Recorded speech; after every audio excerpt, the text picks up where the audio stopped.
Hi, this is Class 6 for Advanced Conducting, April 21st, 2020. And we have two more classes after this class. And if you have any questions about stuff that's going on, be sure that you email me and let me know. All right. Thank you for getting your assignments in on time. I appreciate it. Your sing, playing, and conducting is fabulous. You're both doing a beautiful job on it.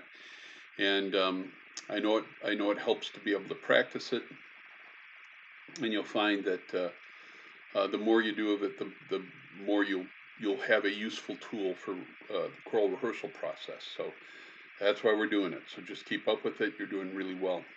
The other thing that Sing Play Conduct does is that it helps you develop hand independence.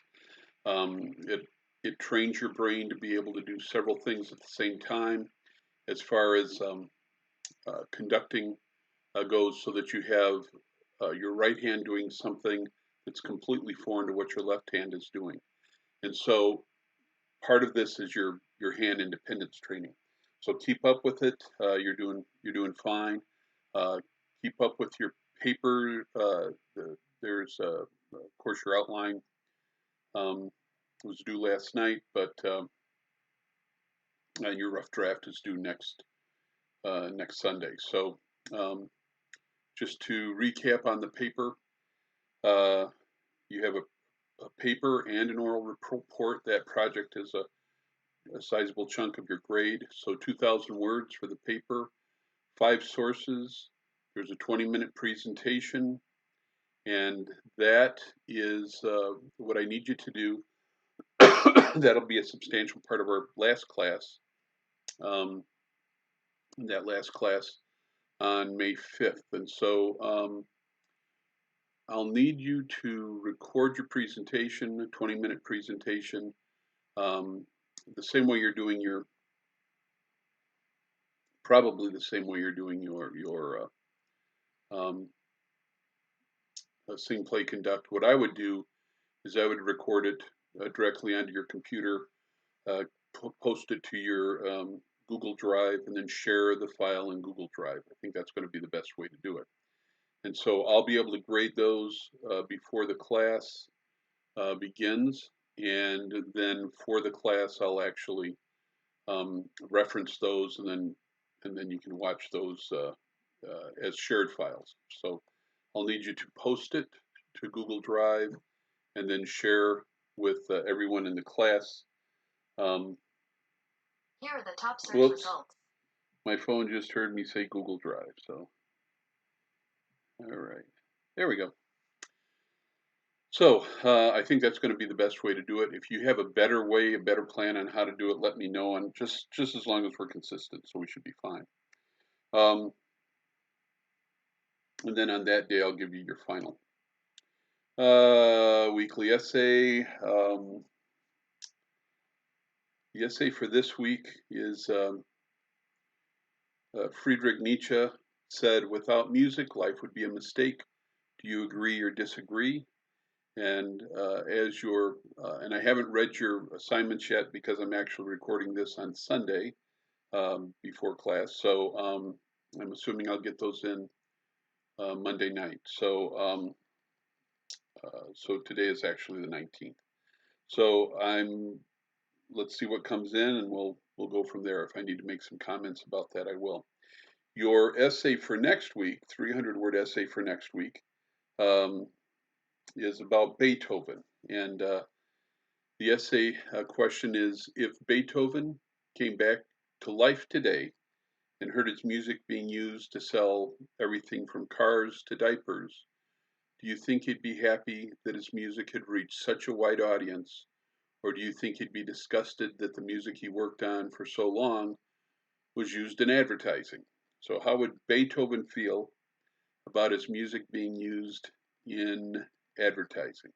So let's channel Beethoven from the grave and tell me what you think he would do, what you would do. Is that if you had written a piece of music, serious piece of music, and it had gained wide acceptance, so popular that it ends up being in commercials? How would you feel about that?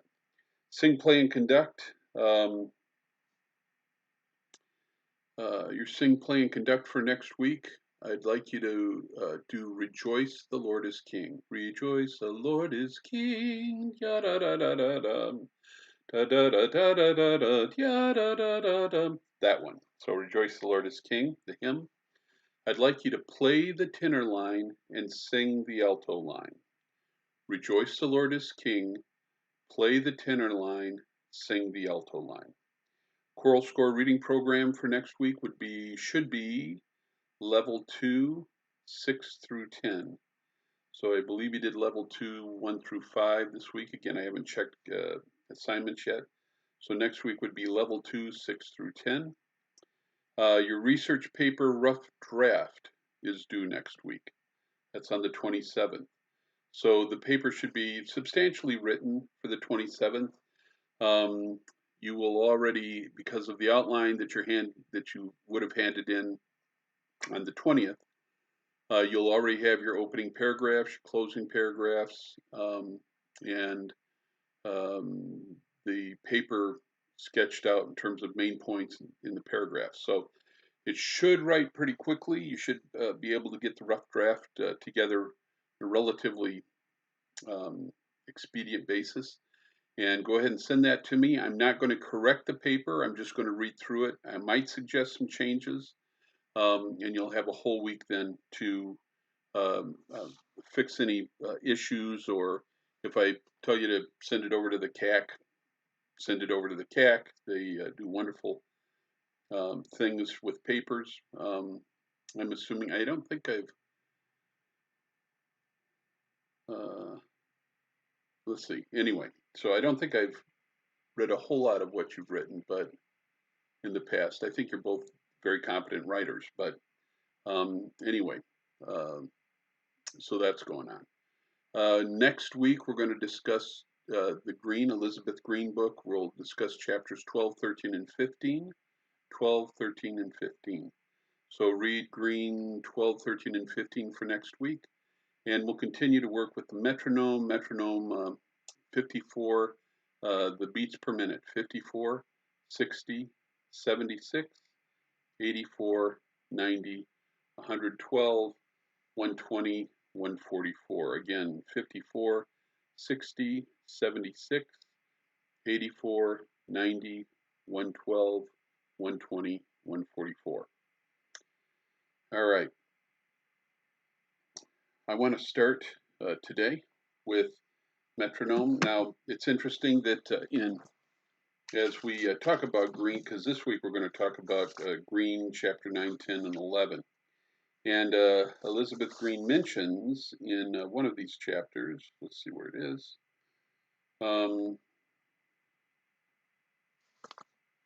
She says in chapter 9, on page 126, and I think this is, I'm going to jump to this point in the lecture because I think it's worth repeating. And Green understands the issues with being able to remember tempi, or tempos, I should say.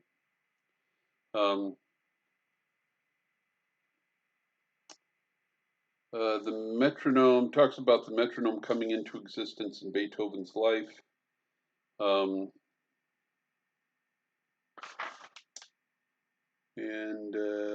memorizing the metronome. So this is on page 126. She says she studied with a person, and the following advice was given. Sing a common tune, one that is so common it almost ceases to be music. Okay, in my case, and I'll give you an example of this because I've used it before, and I think it's worth repeating.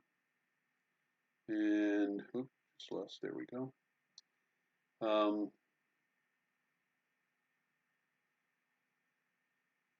We want to pull up the metronome. And there it is. Okay, so if I set my metronome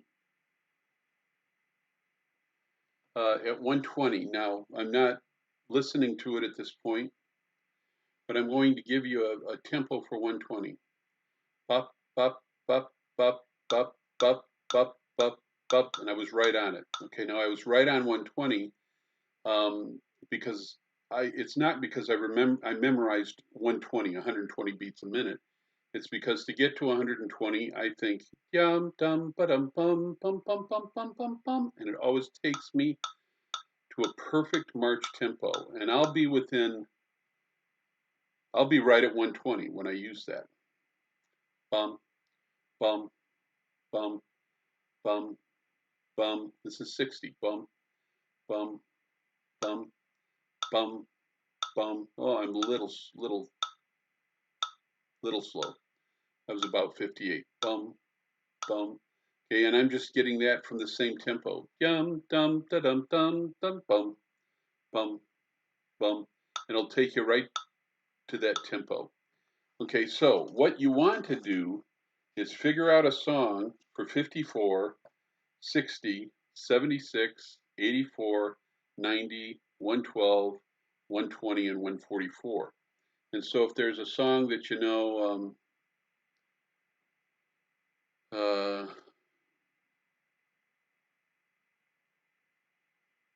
maybe there's a hymn or Christ the Lord is risen today. Hallelujah. And dun dun dun dun dun dun dun dun dun dun dun. Bum bum bum. Okay, so if that's how fast you take Christ the Lord, that's 112. Christ the Lord is risen today. Ah. So memorize a song for each of these tempo markings. And then when you take the test, and I'm going to leave it up to you, you could certainly, when I give you the test and I have you record tempo markings for the time that I give you. So I'll actually start the metronome and say, what is this, how many beats per minute? Instead of trying to figure it out, just have a song memorized. Christ the, oh yeah, bum, bum, bum. Christ the Lord is risen to, or whatever your song is, so that when you hear the tempo, you go into the song in your head, and then you'll know what the tempo is. So memorize the song, it'll make memorizing the tempo much easier. So there it is in 126. Take the tempo, sing a common tune, one that's so common it almost ceases to be music. Take the tempo, which is your own natural way of rendering it, and then find the tempo on the metronome. Remember that such and such a tune correlates with such and such a marking on the metronome. When you built up a good collection of these tunes together and their metronome markings, you will be able to arrive quite accurately at the marking requested by the composer. So this book is even advocating remember a song to go with the metronome marking.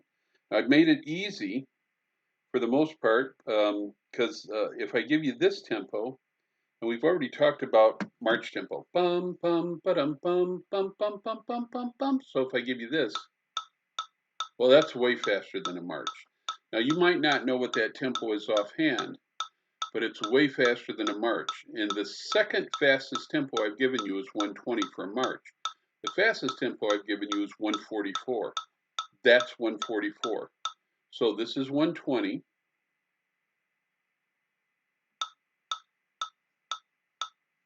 Dum dum da dum dum ba da bum bum bum bum. So if it's faster than 120, it's going to have to be 144. I'm not going to trick you. No, that's a fast one. Now I've given you 60, and again, this is what 60 sounds like. Bum bum bum bum bum ba-dum bum bum bum bum bum bum bum. So that's 60. So if I've only given you one tempo marking slower than 60, and that's 54. Now listen to the difference between 54 and 60. 60 is bum, bum, bum, bum.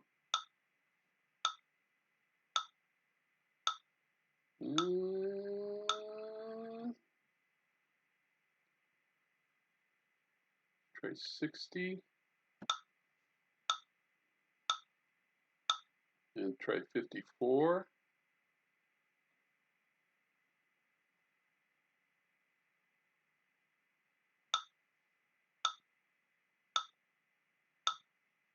Bum, bum, ba-dum, bum, bum, bum, bum, bum, bum, bum. That's a really draggy march, isn't it? Bum, ba-dum, bum, bum, ba-dum, bum, ba-da-da-da-dum, bum, bum. Okay, so 54 is slower than 60. If you get it close, if I give you 54 and you guess 60, you'll be in the ballpark. That'll be fine. So everything else is in between. So you got 54 and 60 on one end, 120 and 144 on the other end. Those should be pretty easy. Then you have 76, 84, 90, and 112. And so tie a song, you don't have to tie a song to all of them. If you know what 120 is, okay, we're back to 120.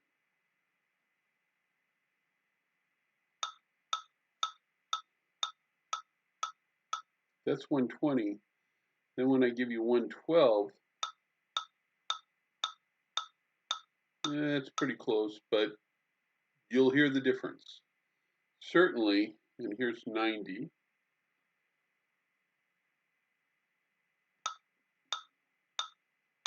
Doesn't sound anything like 60 or 120. So, and then 84,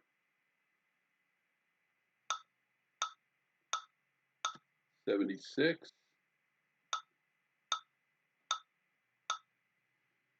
So keep working on your tempo markings, and it will definitely pay off as you continue to develop your skill set. All right. We already talked about your research paper outline. Should have been handed in last night on the 20th. Rough draft is due next Monday evening. I'm sorry, Monday evening on the 27th. All right, we've already talked about Beethoven. Okay, let's do some green here. This is green chapter 9. Chapter 9 is an interesting chapter. These are we've already conducted through some of these. I think that first day of class, I took you through the conducting where the patterns change, and I want to talk more about 20th century innovations in music. So the 20th century came about. Let's back up. The classical period. Now, I'm not talking about classical music in terms of when we talk about serious concert music, we often refer to it as classical music. Now, you're smart enough and you're music majors, and so you know that classical music, when we talk about classical music in that sense, we're not talking about the classical period, which is that 1750 to 1820 time slot.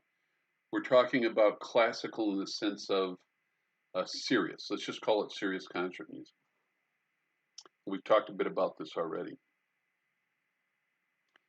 But if we talk about the actual style period, classical music, 1750 to 1820, because remember you're doing your listening assignment, and your listening assignment papers due that last day of class also.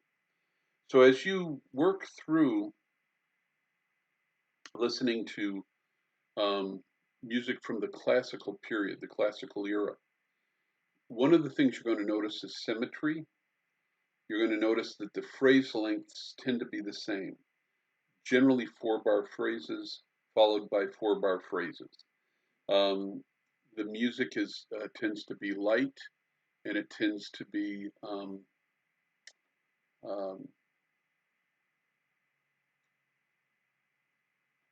homogeneous. Okay, so the music is there aren't the kinds of surprises in the classical period that come from that we do see in the Romantic period. So classical music has this structure, and it's based on the whole idea in the classical period. When that time frame occurred, it wasn't just music that was being impacted by the ideals of the classical period.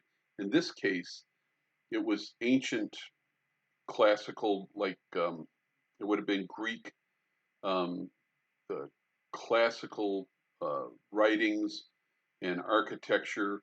So when you think of like the Parthenon and you think of other Greek structures, the buildings were all symmetrical. The columns, the roof, and you look at a Greek, and you should pull something up right now. Look up Greek architecture on your computer. Go to images and look at Greek architecture. And what you'll notice is the left side and the right side look alike.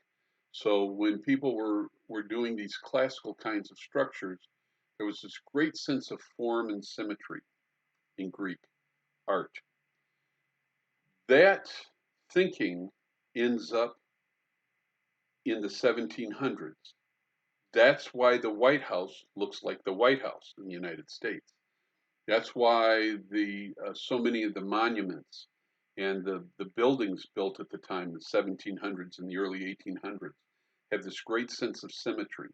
It's because the ideal, the aesthetic at that time was to imitate what was considered the symmetry and form and graceful um, um, artistic ideas that people assumed were coming from that time frame, ancient Greeks. And so that classical, that's where we get the word classical, and that's where we get the idea of classical music. So music wasn't immune to that movement. It was a strong movement. It impacted all the arts. It impacted a lot of life, and certainly architecture and other um, expressions of the human spirit. That is not the 20th century. That is clearly the classical period. The classical period spills over into the Romantic period. And then during the Romantic period, there is a gradual yet pronounced disintegration of tonality. And it starts by moving from the classical ideal of a 1-4-5-1 um, overall harmonic vocabulary to uh, more dramatic shifts in tonality. Remember, the Baroque period has lots of shifting of tonality because of Bach. We classical period, all that kind of stabilizes. Then we get to the Romantic period, it all starts to fall apart, or is maybe that's the wrong word, but there's an exploration of tonality and moving away from tonal centers and back to tonal centers until we get to Debussy, who takes tonality, sticks a couple sticks of dynamite underneath it and blows it to smithereens.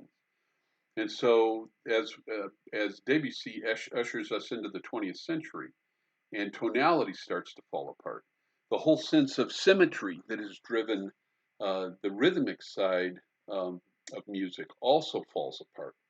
And so we end up in the 20th century with a dramatic um, reimagining of what rhythm should be.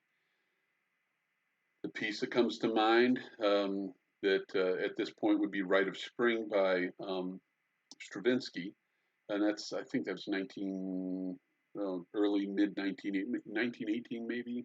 Anyway, you can look that up. But it was the teens, the 19 teens, and Stravinsky at the premiere. There was actually a riot and came to people throwing fists.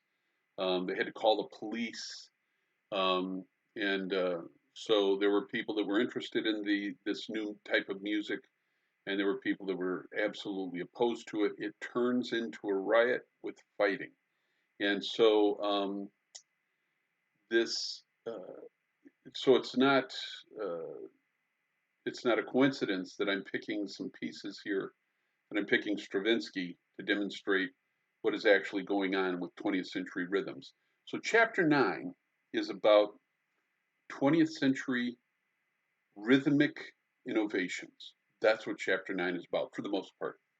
Rhythm is usually, when we think of rhythm, we tend to cross-reference that with beat.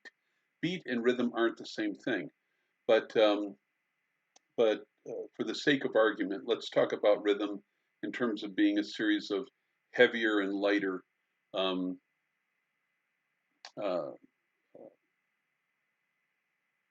emphases within a measure. So, and if you think of it in terms of what you're doing with your conducting, if you're doing a simple 4 pattern, the beat 1 is going to have more gravity than the other beats. Beat 1 and then beat 3, and 2 and 4 are generally considered the least important of the beats in a 4 bar measure. But when we beat music, there is some beats are more important than other beats. The downbeat is always the most important beat in a measure, though it may not carry any musical, there may not be any sound attached to it. But still, the first beat is going to be the strongest pulse in a measure. And so a composer can take advantage of that. If he or she chooses to make that beat silent, it's a choice that takes advantage of this strong, powerful downbeat. Worthy is the Lamb. So at the end of Messiah, the last movement of Messiah, worthy is the Lamb. Boom. Worthy is the Lamb. It's like a lightning bolt hits from God. And Haydn takes advantage of that. The fact that the first beat tends to be a more powerful beat within a 4 beat measure. So the normally all beats are the same length, and all pulses between beats are constant. That is music up to the 20th century. The 20th century changed that, and so it's not unusual to encounter primary beats of varying duration. And you'll find this typically, most often you're going to hear it in 5/4 or 5/8, music written in 5/4, 5/8. Perhaps lesser, but still happens 7/4 and 7/8, and then any number of combinations. But in 5/4, we've taken, or 5/8, we've taken a grouping, a setting of 2 notes and 3 notes. And depending on how the composer has scored that music, um, they're either going 1, 2, 3, 4, 5, 1, 2, 3, 4, 5, or they're going 1, 2, 3, 4, 5, 1, 2, 3, 4, 5. And so somehow they're grouping those 2s and 3s within that 5/4, 5/8 measure. Um, and what's important for us to know is how they're grouping that. They'll tell you, they'll actually show you in the music, the way it's written, how they're grouping notes.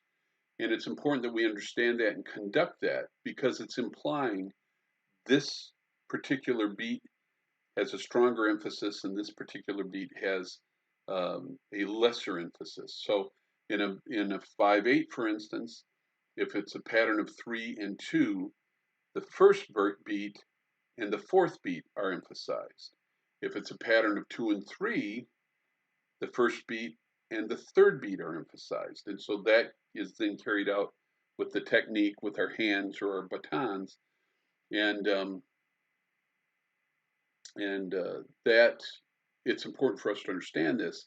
And this then becomes one of the defining characteristics of 20th century music. We don't really find it in any other music style period. So, I mean, to any great extent, but we certainly find it, it's common in the 20th century.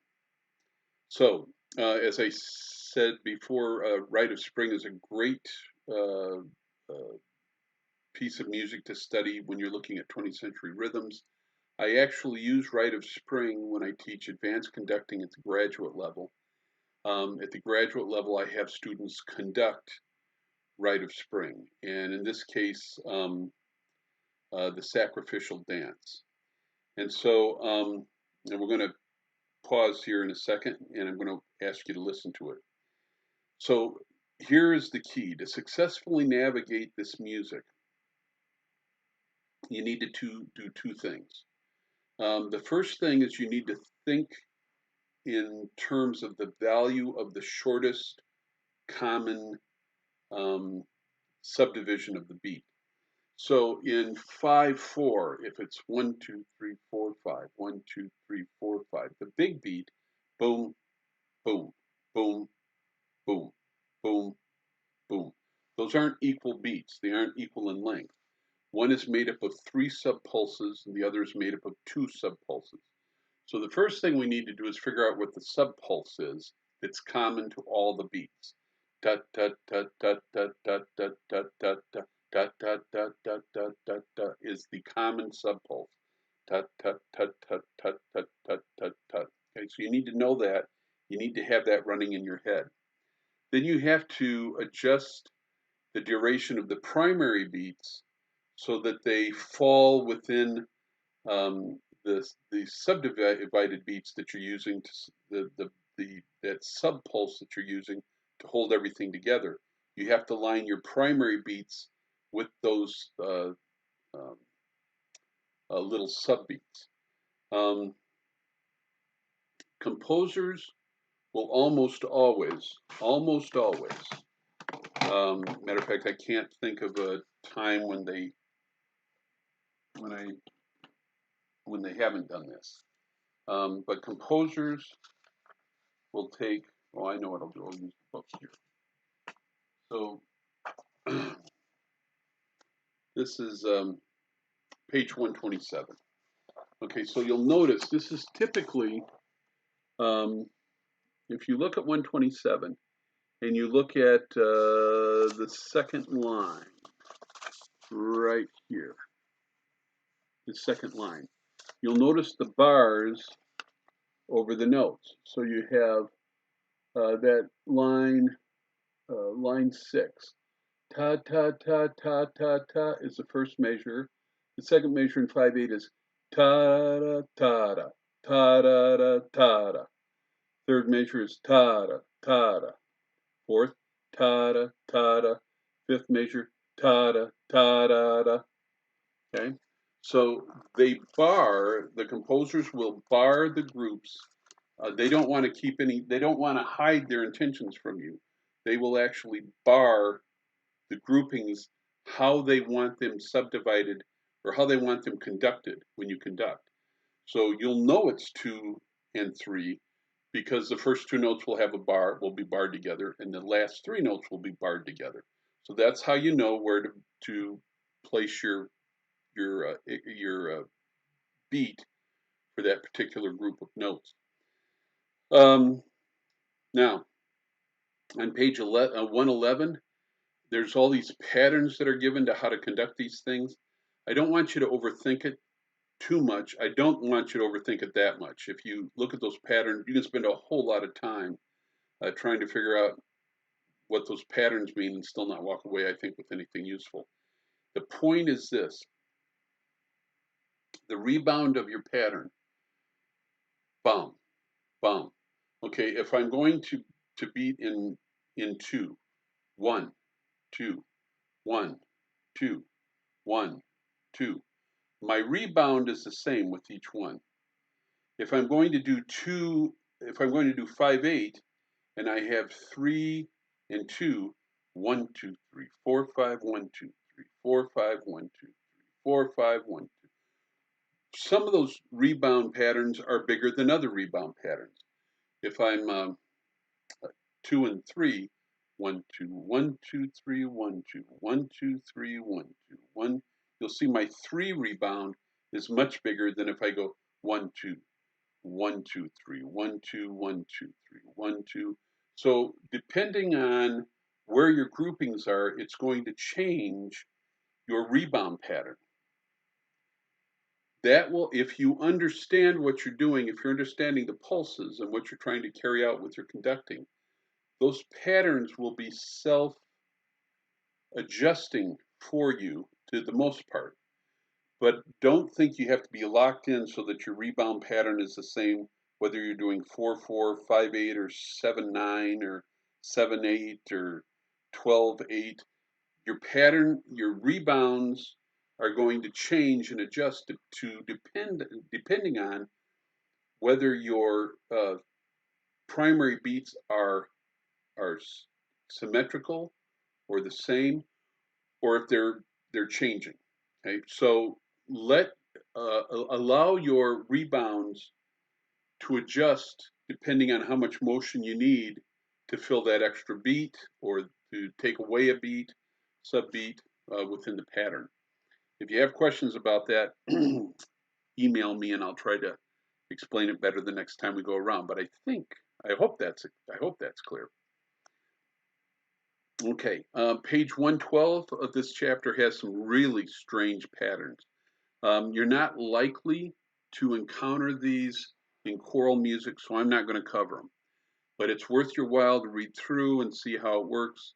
I've conducted some stuff. The strangest stuff I've conducted has been instrumental stuff that has some strange, very strange, it demands very strange patterns. So Stravinsky Rite of Spring is one of the strangest. If you can conduct Stravinsky, there isn't anything out there that's going to trip you up. That's one of the reasons I use it for graduate students in conducting. I have them figure out how to conduct Stravinsky, because if you can conduct Rite of Spring, you got it nailed. You got everything else in the world becomes easier if you can conduct Rite of Spring. So so I'm not going to labor the point on 112. Take a look at it, but don't beat yourself up if it doesn't make sense. Now, page 113, it says to create gestures for things not written. Conducting, I cannot take you through every possible situation for conducting that you're going to encounter. I don't know what's going to be written in the future, and I don't know what's going to be sitting on a stand in front of you at some point. I do not know that. All I can do is tell you how to figure it out. And so 113 says to create gestures for things not written yet. Okay. Somebody may ask you to do something, conduct something, new music that's demanding new resources, new technique from you as a conductor. It's that your approach should be choose the primary beat pattern by the number of groupings within the measure and add the subdivisions as noted. Okay, what that means is that if you have, and we'll look at this or we can talk about it right now. In Stravinsky, let's look at, I think page 114. Go to page 114 in your book. Yeah.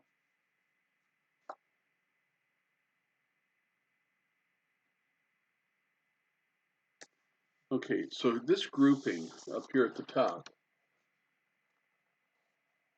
ba ba ba ba ba ba ba ba ba da.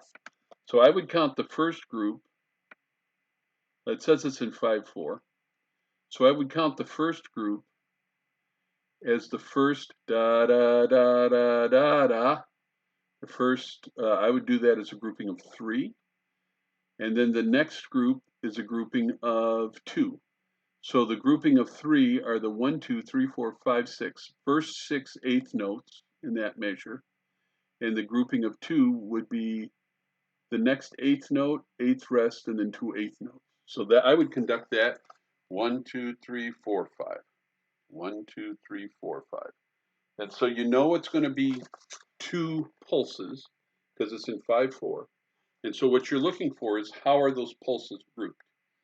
That's how you know what the pattern is. So you just have to keep your wits about you as you try to figure this out. Okay. So that's how you do it. Now, if you go back to a Canvas where you found this video and you clicked on it, when I post this video underneath, if I remember to do it, if I don't, email me, but I'm pretty sure I'll remember to do it.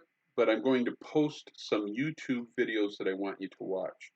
What I want you to do right now is to stop the video that you're watching, and I want you to pull up the first YouTube recording listed under this video, which is the score version of the Rite of Spring. What you're going to see is the Rite of Spring sacrificial dance. You're going to hear the piece, and you're going to see the score as it's scored by Stravinsky. Then the next video, I want you to go from that and immediately watch the next video.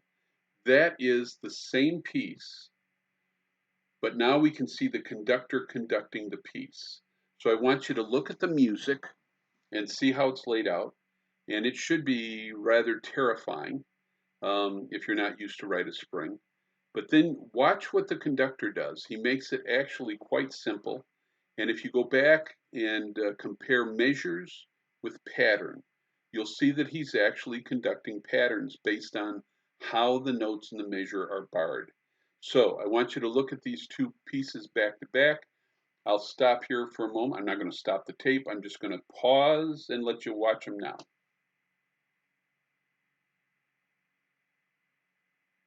Okay, now turn the tape back on. I'm assuming you've already watched those two videos. We have some more videos coming up here. So I'm going to, I'll do the same thing when we get to that. All right, accented beats. The gesture must show that the accent is coming prior to the beat it occurs on. And usually by rebounding a bit higher, and sometimes you stop momentarily at the top of the rebound. So accented beats, bum, bum, okay, bum. And when I'm doing an accented beat, if I'm 2, 3, dum, I'll actually, it's like I'm loading energy and then to come down hard on that beat. Um, uh, the tendency, especially with younger choirs, is whatever you do on a beat, an accented beat, or let's say it's sforzando. So you have to sforzando, you hit it and then you come back down immediately. Or if you're accenting, pa, pa. The tendency is to continue that dynamic level. So if you are piano, you're conducting and you're going along piano, and then you accent, bum. It's younger choirs or inexperienced choirs or a lot of amateur choirs will have a difficult time bringing the dynamic level back down to where it was before you accented. What I'm saying is this: accents only apply to where they're applied. So if you have a measure and it has 4 beats in it, and the first 2 beats are accented, the nature of an accent is that sense of force on that pitch, but that registers as an increase in sound. That's how we perform it, a sharp increase in sound. There's a tendency for younger choirs not to come back down on the following unaccented notes. And so what you end up doing is you lose the necessary contrast. If you don't have contrast between an accented and unaccented note, how do you know it was accented? You don't. So the whole point of an accent is to bring that note out. And so either side of the accented note or notes in a passage, you need to make sure that they're not accented. And so for whatever reason, Elizabeth Green stuck this conversation here at the end of this 20th century rhythmic innovations. But the truth is that this happens in all kinds of music. Accents happen all over the place. All right. Also, I guess she just didn't know where else didn't have a better place to put it. But there's a little section on accompanying. Accompanying is very simple. This would be accompanying voices or instruments. It's very simple. Whether it's musicals, opera, other events, maybe it's a choir and an orchestra. The most important thing about accompanying with an instrumental group. So if you're conducting an orchestra, along with a soloist, let's say an oboist or a soprano or a choir. You're conducting that orchestra. The single most important thing that you have to remember is that the soloist has to be heard.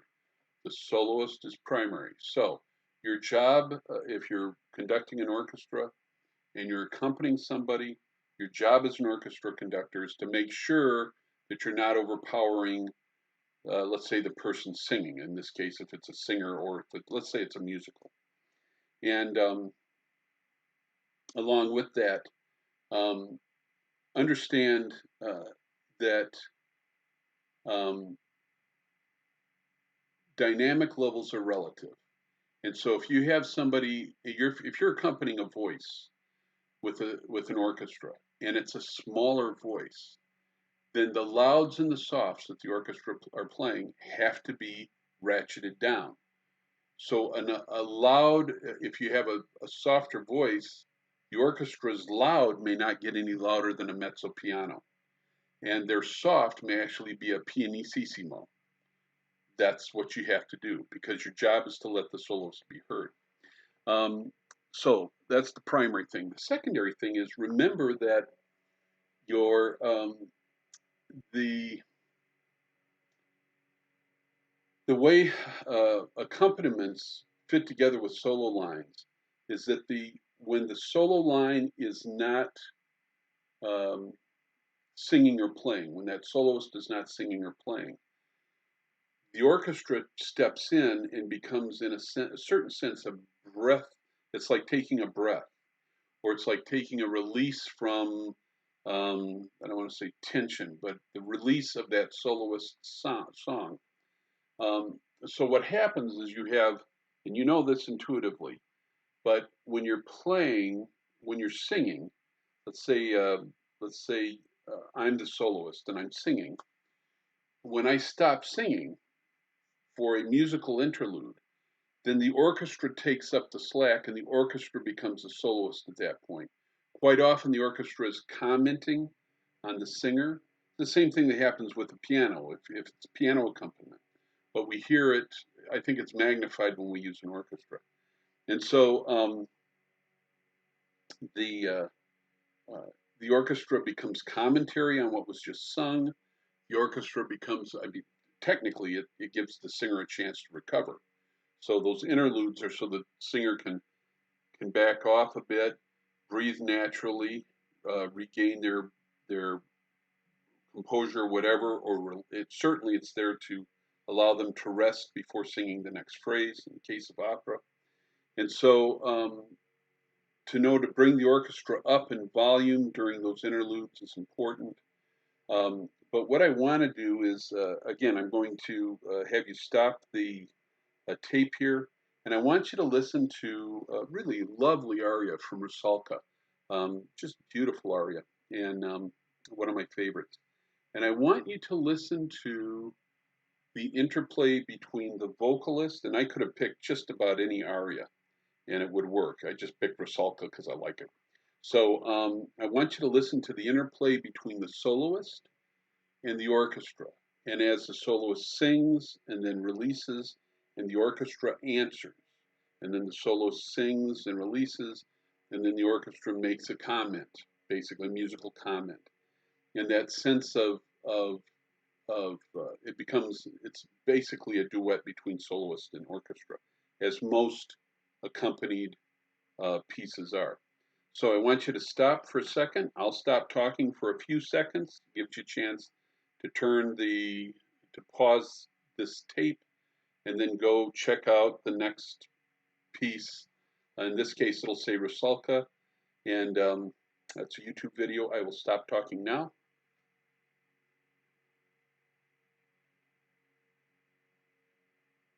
And now you've listened to that, and I hope that makes a point. Okay, we've talked about the metronome already, how to memorize tempos. But what I want you to understand in terms of metronomic activity and metronome markings, virtually everything before Beethoven is editorial. That is, if you come across a metronome marking in music, that was written, Mozart or Haydn or anybody before Beethoven. If you come across a marking, a tempo marking, a metronome marking, if you come across a metronome marking, not it might say vivace or it might say allegro non whatever, allegro non troppo, but if it has a metronome marking before Beethoven, that's an editor. That's not the composer. No composers were writing metronome markings before Beethoven. Beethoven starts using actual metronome markings, and after that, they become standard.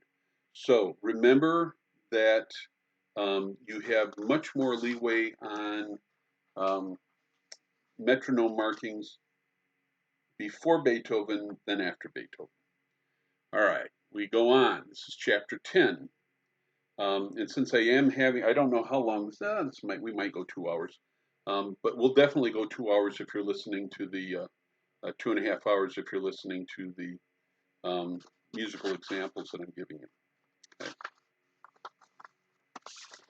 Okay. Chapter 10 talks about melding and psychological conducting. Okay, so this is where you make the shift from being a basic first year, second year conducting student to becoming to entering the path to becoming a a competent conductor. Conducting is, for the most part, pretty monotonous. Normally, in conducting, you're just beating a pattern. Um, it, the what I want to talk about now is the fact that it is not necessary to show every beat in every measure. When I first start out, when I teach students in basic conducting, when I first start a student in conducting, I make them beat every measure. I make them understand where those beats are, how to connect with them, how to make a proper pattern. I do all of that stuff. I have students conduct through long notes instead of just holding them because I want them to have a sense of what that beat is, that the beat actually continues. Sometimes, not always. If it's a fermata, the beat doesn't continue, but I think you catch my drift. So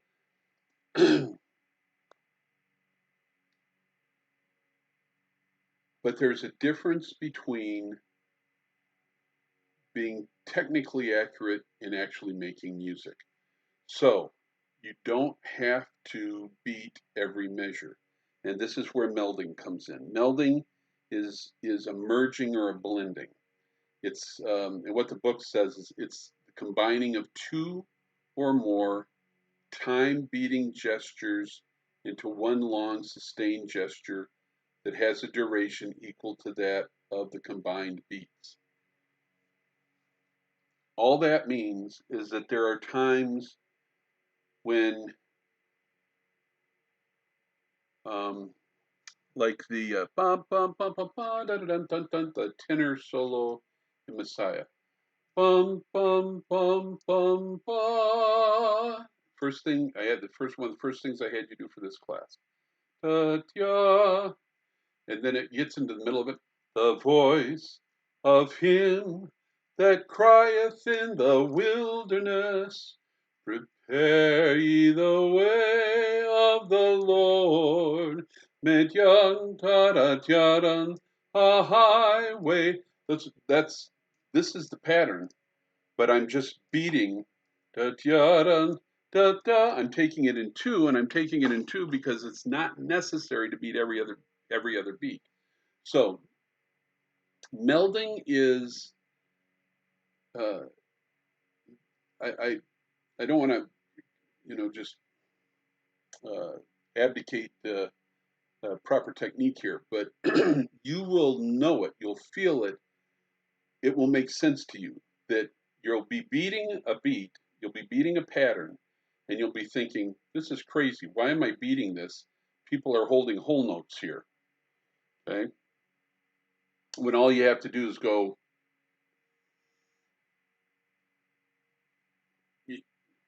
so melding is the process of streamlining your beat pattern in places where it makes sense. So I give you permission to meld. Two examples of this. This is Carry-On conducting, a famous conductor, Carry-On, now dead. And then Honeck is also conducting. I have two pieces listed here, Carry-On and Honeck, and I believe that this is the, on both of these, it's the Overture to Don Giovanni, Mozart's Don Giovanni. And Carry-On, you're going to see a lot of Carry-On because the focus of the video is his conducting, and you're going to see him meld. He's this very kind of stern-looking conductor. Honeck does a beautiful job conducting. The problem is that for about the first third of the video, they're more interested in the orchestra, and we see less of the conductor. But watch both of these, and watch them in terms of. I picked Mozart because it's classical music, and so it's straightforward beats. There's no weird 5/8, 7/8 measures in here. It's straightforward. There's a tempo change, but the music is straightforward beat pattern, Mozart. But watch what the conductors do as they conduct it. So I'm going to stop talking here. Watch both of these examples. One is Carry-On melding, and the other one is Honeck melding. Okay, watch that.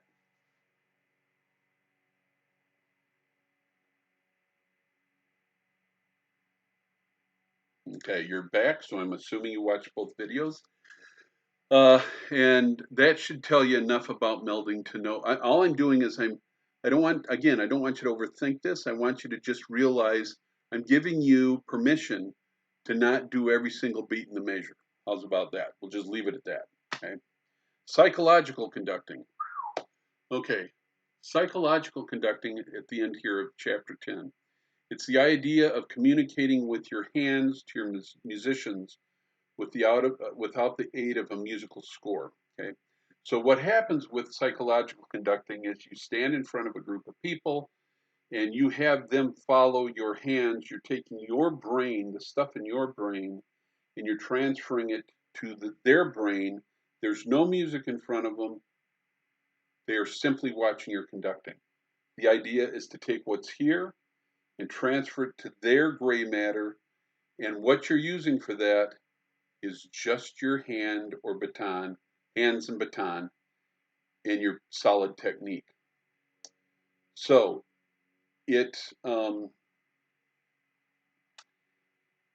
we'll look at 142. If we were in class, we would actually do this. It's a lot of fun to do this. Since you're social distancing, it's like grab mom and the pet dog, maybe, and figure out, I don't know, maybe you can't do that. But at some point, you're going to want to try this. And then I'll show you. Okay, this is 142. And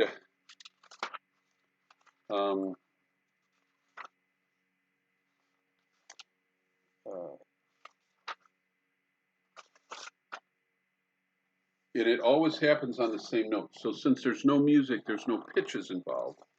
And so we'll look at 142 first. Pull up 142, just get your book, and see if we can get it back. Okay, there's 142. Okay, so here's 142. This isn't working well, is it? Okay, that's why you have your book. So 142, you can see it's, I can't see it from there. Bum, bum, bum, bum, bum, bum. Okay, so what you would do is you would conduct, and you would conduct 142. If I were conducting you, I would have you not look at the book. I'd have you look at me, and I'd go bum, dum, bum, bum, bum, bum, bum, bum, bum, bum, bum, bum, bum. And I'd conduct the articulation on each of those notes. Okay, so that's one exercise that you can do. The other, which is very cool, 143, You break people into two groups, and you use your right hand to conduct one line and your left hand to conduct the other line.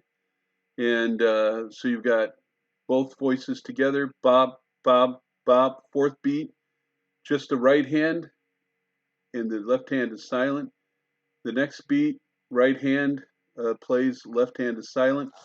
And so you're doing this dum dum dum bum bum bum bum bum bum bum, and you're using two hands to conduct both lines at the same time, and the rhythms are going back and forth, sometimes together, sometimes they're absent. I want you to work through these examples and take a look at it. That's psychological conducting. Now, and again, I'm going to have you stop the tape here in a second. But what this does is it it's the idea of learning to conduct to clearly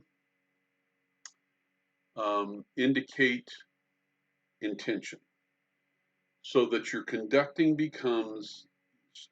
You want to get to the point where your technique is so solid that your conducting becomes an extension of your brain, so that your brain is thinking, I want them to accent beat 2, I want those guys to accent beat 3. Or I'm looking at myself reversed because of the way the camera works. Boom, boom, boom, boom, boom, boom, boom, boom, boom. So that you're communicating with your hands what's going on in your brain. But you don't have to think about think about what's going on with your hands. They become the gestures become automatic because it's become such a second nature to who you are. Okay, so now what I want you to do again is in a moment I'm going to have you stop the tape.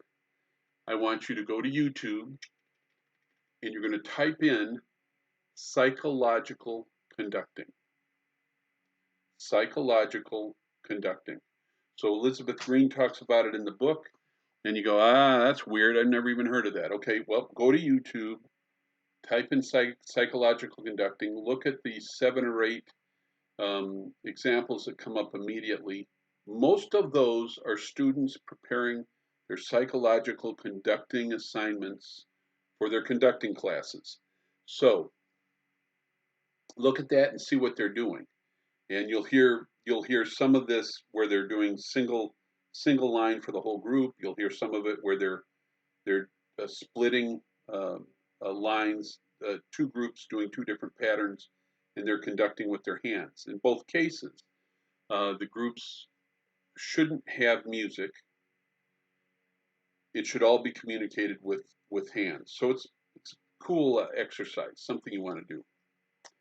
All right, so stop the tape, and I'll wait a few seconds while you watch that video. Okay, you're back, so I'm assuming you watched 2 or 3 of those. Those should be informative. Next, and finally, Chapter 11, Virtuoso Technique. What we have been studying is interpretive technique. That's what we're working on right now. In basic conducting, you study just basic patterns and basic ideas about conducting. We studied words and what do they mean and how do you spell them? How do you spell allegro? What is adagio and how do you pronounce it? Adagio, not adagio. It's adagio, 3 syllables. And so we work on the basics, patterns, subdividing beats. In this class, we're working on interpretive technique. How do I get the music in my head through my hands and or baton into the heads of the people I'm conducting?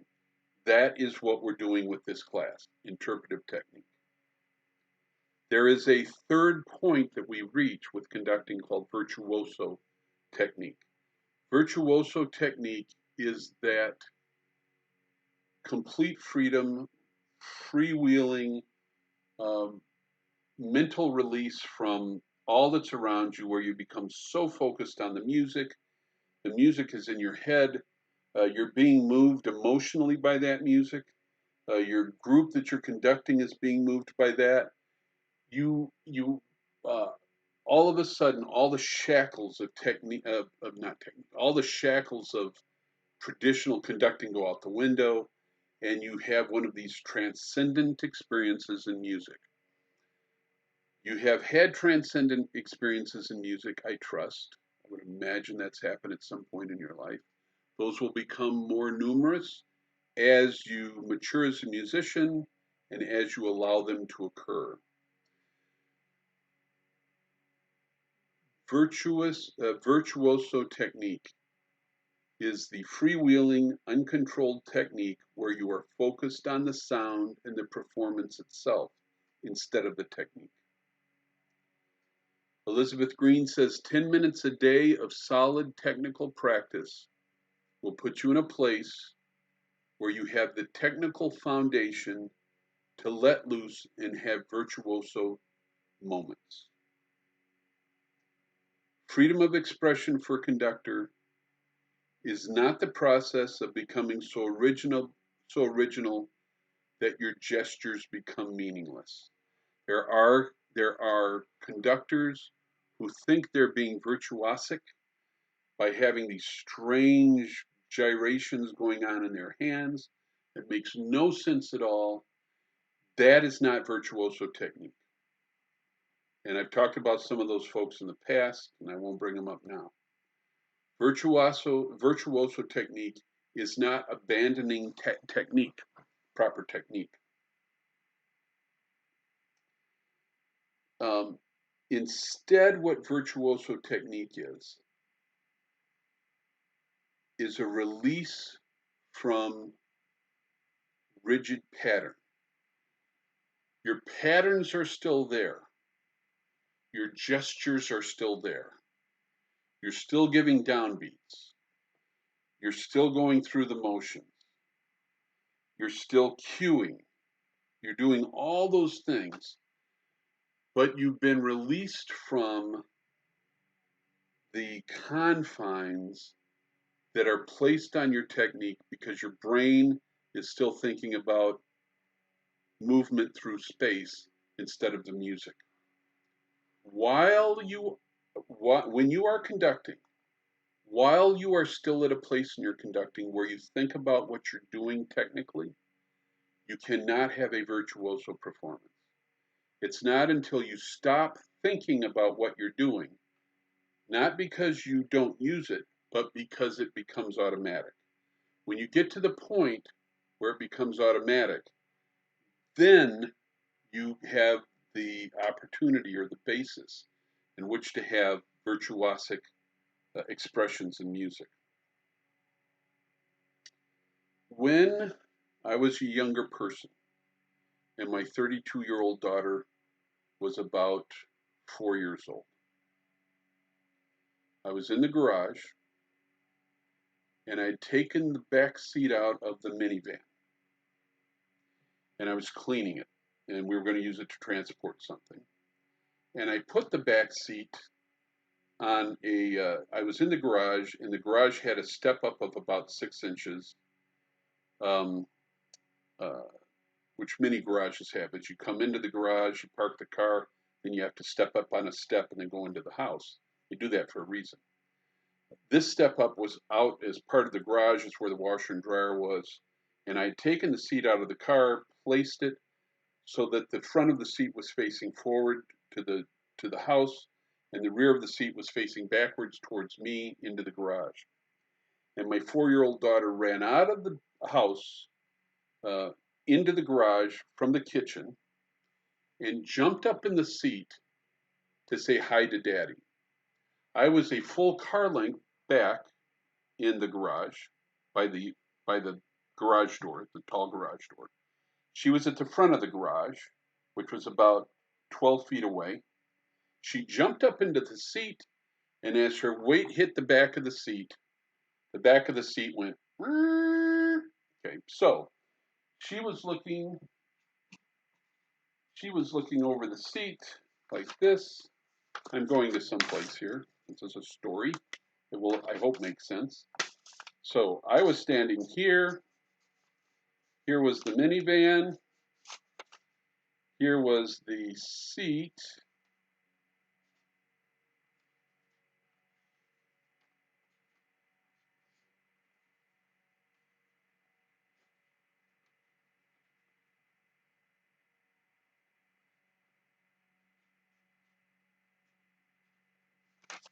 Like this. And so my daughter came up, jumped into the seat. I was back here. She jumped into the seat.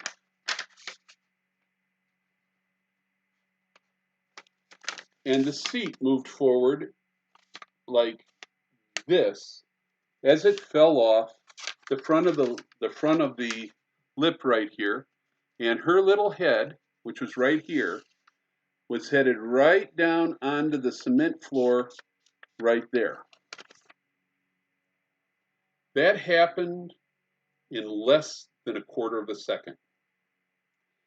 I saw the seat start to move, and I went from here to here in enough time to catch it before her head hit the cement. I was not thinking about how do I move my body 12 feet to get to that seat. I'll never make it in time because I'm too big and that seat is too far away, and she's going to crack her head on the cement, and who knows what's going to happen. I didn't think at all. I simply responded. That is an example of having enough understanding, awareness of what's going on around me, and having enough understanding that I did not have to think in the moment. I only responded. In that response, I jumped forward, I grabbed the seat, and I kept her from hitting her head. I picked her up, sat her down, she smiled and toddled back into the house like nothing had happened. Technique needs to be in place. Your conducting technique needs to be in place so that it can allow flexibility and variation without destroying the core of what is communicating the music that's in your head. The book lists 7 areas. That flexibility and variation can apply to the shape of your beats, the size of the gestures, the style of the gestures, legato, staccato, etc., the speed of your gestures in space and time, the position in the actual space, melding, texture, and emphasis. Your technique does not go away. Your technique instead becomes a core or a base or a foundation which allows virtuoso conducting. So, to get there, you have to have the basics down, and you have to be at a point where movement with your hands become automatic. Then you can be a virtuoso conductor. When our ear takes over and our movements are automatic, that's when the wonderful stuff happens.